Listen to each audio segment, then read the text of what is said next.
Welcome to Change, produced by the Senior Bond of Schaumburg, where nutritious meals, friendly peers, and social activities are available every day of the week.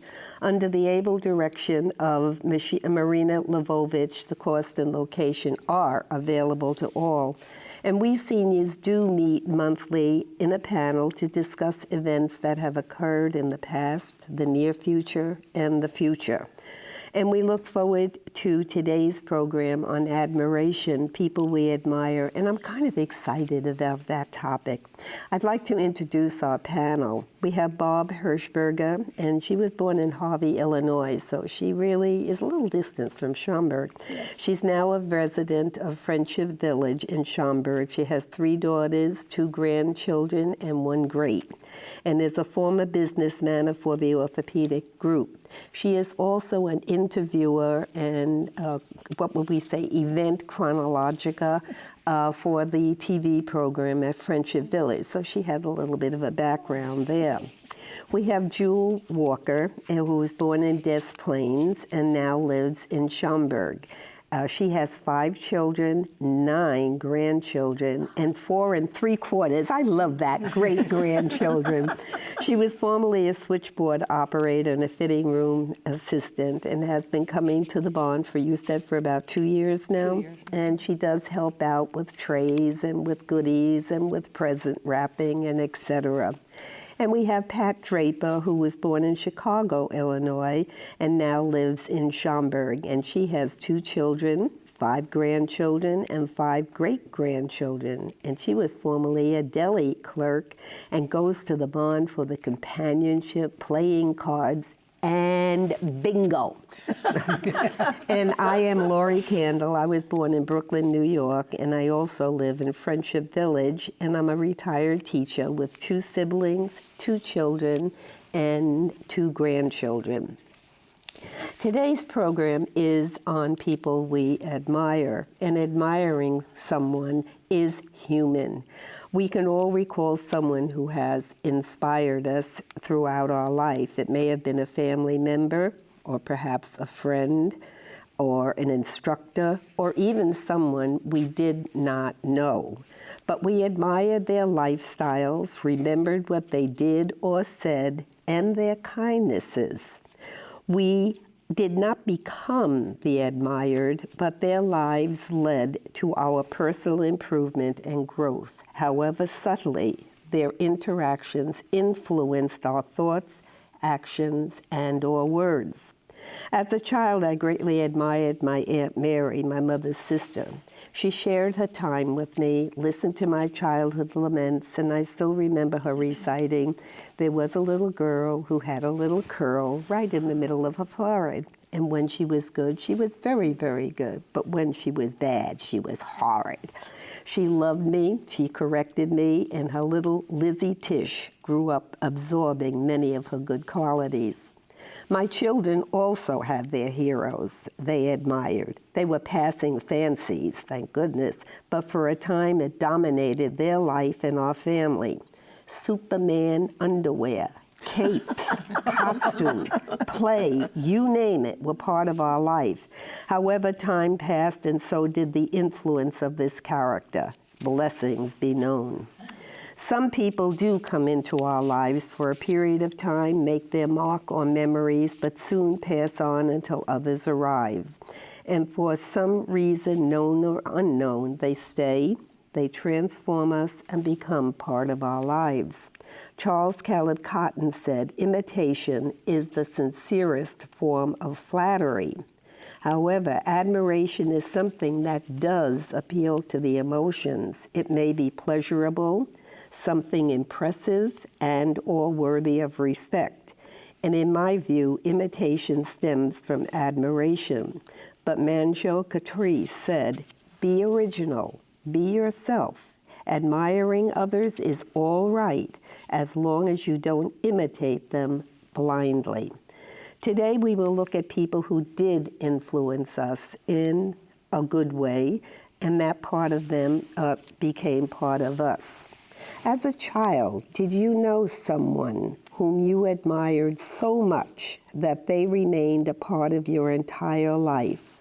Who was it, and how did they influence you? Go ahead. Well, I would have to say it was my mother's sisters, my aunts. And my mother was quite ill when I was growing up. So on the summers, we used to go to the farm. And of course, my aunts were farmers' wives. So I learned from them compassion, courage, friendship. I learned that you had to think twice before you spoke. And those qualities did stay with you throughout your life. Hopefully. Hopefully. We'll ask your friends. Well, that sounds very nice. And Where was the farm? There was farms in Magnolia, Illinois, Streeter, down in that area. Southern Illinois. Yeah. You said farms. Are you aware? Well, Harvey, yes, there might be farms. Well, no, it wasn't. But again, I visited people on farms when I was a child. But I thought and thought it was difficult for me to think of someone specifically. And then I realized it probably was an accumulative group. I was part of from the earliest time, my mother said in her arms, she took me to church. And it's a Protestant church, so it's like an extended family. And there were Sunday school teachers, there were the ministers, there were different people, and they all shaped me. And that was the strongest influence I could think of. Because it was a place you went, and they accepted you, they loved you, they cared for you, they taught you, and you wanted to emulate who they were. So that really sounds nice. It was very pleasant. It carries over into today also. Oh, yes, so. yeah. Just the way you relate to others and, Correct, yeah. and accept them. So. And for me, it was Sonia Henney, the great ice skater. Oh, yes.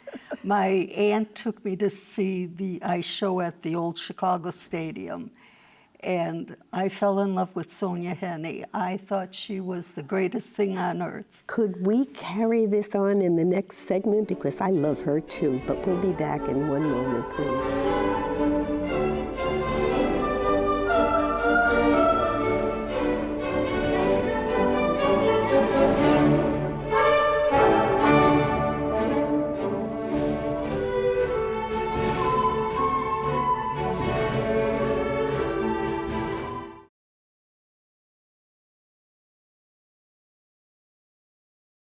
Okay, Ambrose Bierce said, admiration, a noun, is our polite recognition of another's resemblance to ourself. Now, you said Sonia Henney. Is that resemblance, that means you're an ice skater?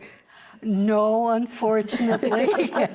I found out that I could never be that good, but there was just something about her. I saw the movies that she made. It was kind of exciting for, a child, and I thought, I even had my stage name picked out. Because obviously I was not going to use my own last name. What was the name? Do you remember it? Well, my first name is Patricia, and I was going to be Patricia Lane, L-A-I-N-E. How about that? I wonder if it's a relation to Lois Lane. How old were you? I was probably about 7 or 8 years old, and of course I insisted my parents had to buy me figure skates, not hockey skates, figure skates. Right. Mm-hmm. And we were fortunate. We had a playground right behind our home in Chicago, and they would freeze the ground there so that you could ice skate in the winter, and I thought I was just it. In heaven. Well, you're luckier than I. We had to look for puddles where I lived. Well, that's very interesting. Now, our childhood reminiscences often carry over into our adult life.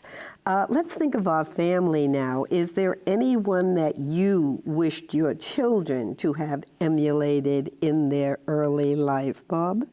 My father, or their father, my husband. Excuse me. When I thought about it, he was low key and steady and accepting. And even though I had 3 daughters, they learned how to do everything. He treated them like, when they started driving, they had to change a tire. When he was working on the roof, he would have one of them up there with him. But he was just a great influence, and just there was never anything that he saw that he couldn't accomplish. You know, he just never didn't know how to say, I can't do it. So. Well, that's good, because women today need to know these things. Oh, yes. You know, the independence is there. That is really quite it. Now, did your children grow up or admire ice skaters? No. Like Barb, my children, I guess their father was a big influence on them. He was the local handyman. There wasn't a car that he couldn't take apart and put together again. And he liked sports, and I think because of that, the Chicago Cubs are our team. That's something both boys agree on. How about, oh, you had boys, and how about you? It was my brother, my younger brother, and my brother-in-law, because my brother never, if a child looked sad, he couldn't deal with that. They had to be happy. Children were supposed to be happy. He used to take my daughter to dinner, big girl dinner, at the restaurant once a month. He used to do things with all my boys. The same with my brother-in-law. They were just kind, gentle men. Well, and they still are.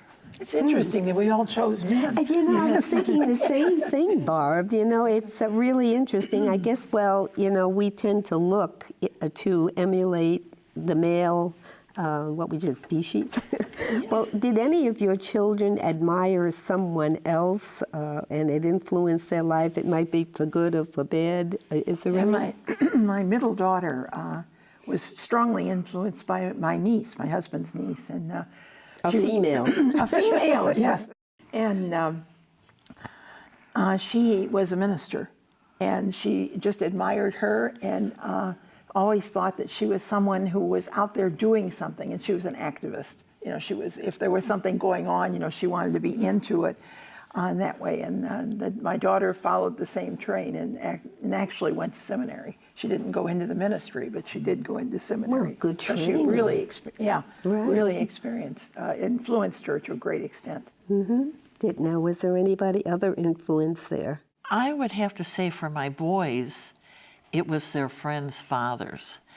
If I wanted to find my boys, all I had to do was look in somebody's garage. If their dad was working on a car, you saw all these little boys over the hood of the car looking in there. I don't know how they ever got anything done. And my daughter is a workaholic, so I'd have to say she followed after me, which is not always the best thing.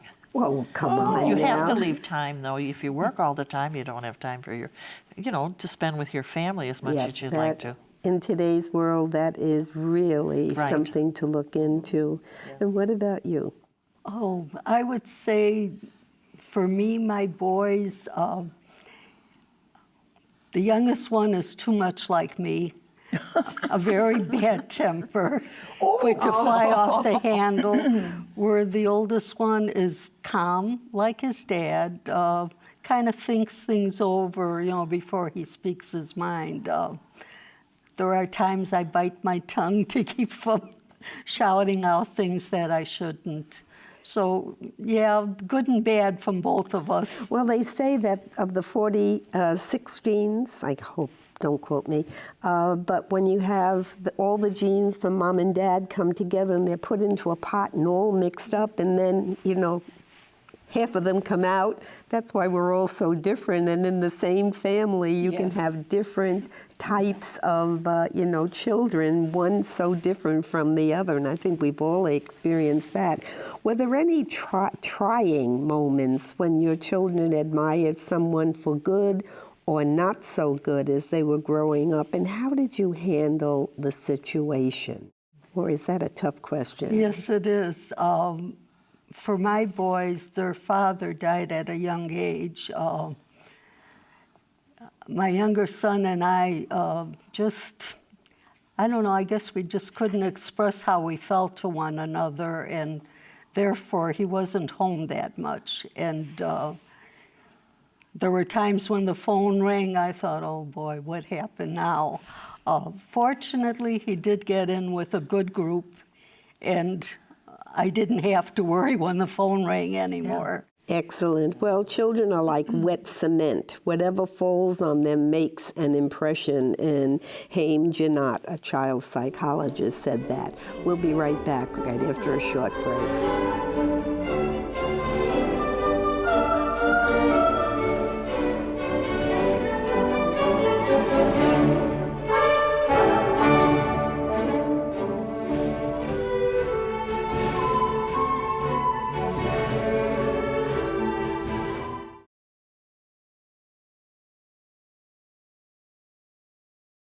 So many things have happened in our earthly travels, and some people have said, if only I could live my life over. But everything has a purpose, and when we realize what it is, we should be thankful. I'm very thankful, and I admire a fellow resident of mine, Helen Jerusis, who once lived in the apartment I'm living in right now. But here is a 90-year-old woman who volunteers twice a week at Wings Resale. She has hands in many things, especially in flour. She is a baker, and she bakes for charity, and she bakes for friends, and she bakes for family, and she gave me a recipe that is so easy to make and so delicious. I think you're going to enjoy it. It's for coconut macaroons, and what you need is 1 1/3 cup of coconut, 1/3 cup of sugar, 2 tablespoons of flour, 1/8 teaspoon of salt. You need 2 egg whites, but I had an omelet this morning. You got the shells. And you need 1/2 teaspoon of almond extract, and also maraschino cherries. Well, you bake it at 325 for about 20 minutes. Bob, can you have the unveiling? Don't drop it. Yes. Okay, here we have coconut They look macaroons. very good. And you'll all be able to sample it when we are finished. Okay. So if the person you most admired as a child were here today, what would you tell them? I think I'd have to thank them for all the encouragement that they gave me, the things they taught me, and I think that would be... Are they still living? No. No, they're passed on. So the memories are there. Oh, yeah. Yeah, maybe not the memorabilia, but the memories are there. Yep. It's the same way. You feel like that's what you'd have to say is thanks, Yes. for Yeah. making, for giving me all that you did and helping me to be the person I am. Right. You'd have a hard time because you have a whole crew. Oh, I know. I just think of so many things. Do you have any contact with any of that group? Or I know now you live in a different place and Yes, I Harvey's know. the I was end of the trying to world. think. They had some very close friends. There was a couple. There were 3 couples that got together for Sunday night dinner for probably 15 years. So I still keep in contact with them, and just the discussions and the challenges that would come out of some of our conversations. Yeah. And I thought, yes, and I do say thank you to them. You're very fortunate because, as you know, many pass on, and at least you have a few you can hold on to Yes. that you Right. can share the memories with. And what about you, Pat? For me, it wasn't until I was married and had children of my own, I realized how much my mother had influenced me. She did not learn the English language until she started school, although she was born here in Chicago. What language was it? Polish was the only language spoken at home, and she loved music.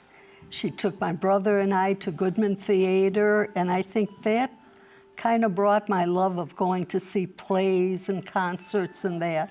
I even find that I like country western music, which I hated because she always had it on the radio growing I up. think that was close to what was the mazurkas that they had. I mean, you had the same beat, so you can understand that.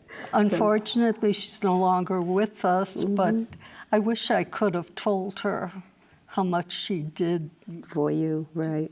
You know, it's always after those that we love have gone that we can think of things to say, and that's what they say, bring me flowers while I'm alive, not Right, after I'm I've gone. told my boys that. Okay, as we age, we do see or meet many individuals whom we admire. Whom do you feel at this present moment is a person deserving of admiration, and why?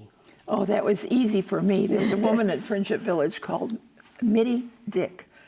And even though I believe she's in her 90s, she's vibrant and alive and just, always ready to do something. She's very welcoming. She's got a great sense of humor, and she doesn't meet a stranger. She just is a friend to anyone immediately when she meets her. And I really admire that in her. How about that? Yeah, there are many people there in the same category.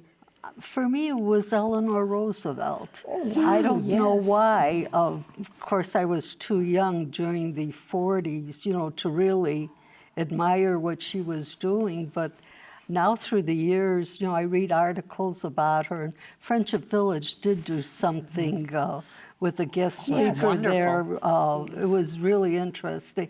It was a woman ahead of her time. Exactly, yes. yes. And I think this is 50 years or something, or 60. It's an O year, and that's why she's constantly in the news right now. Right. Women's rights. Yes, And she yes. really started that. How about you, Jewel? I think it would have to be Laverne with the food pantry. I have never seen such an energetic, kind-hearted woman in my whole, well, I shouldn't say there are others like her. There are others like her, but she generous. She just does not stop. And my other one, of course, would be Marina at the barn. Oh, I'm yes. telling you, I don't know how she does it. She's always zipping around, and she makes time to have a family and give time to her family. So I really admire both of them. Well, I think Laverne is at Holy Spirit Church, Right. and Marina's at the barn, and we have a lot to... Laverne does more than just Holy Spirit. Right. She comes to the Barn. food pantry also, and I know she does a good job right there, and that's through the barn also. Every other week we have the food pantry from the Chicago Depository, and it's a wonderful, wonderful situation. And we'd like to invite everybody to come to the barn, not only for the companionship and the fun and everything else. It's a wonderful place to exchange ideas, to play cards, to play bingo. And there are fantastic parties on Saturdays. The number for the barn will be at the bottom of your screen, and we'd like to invite everyone to come and enjoy the experience. God bless you for coming and sharing your thoughts. God bless everyone, and God bless the world and bring it peace. Amen. Amen.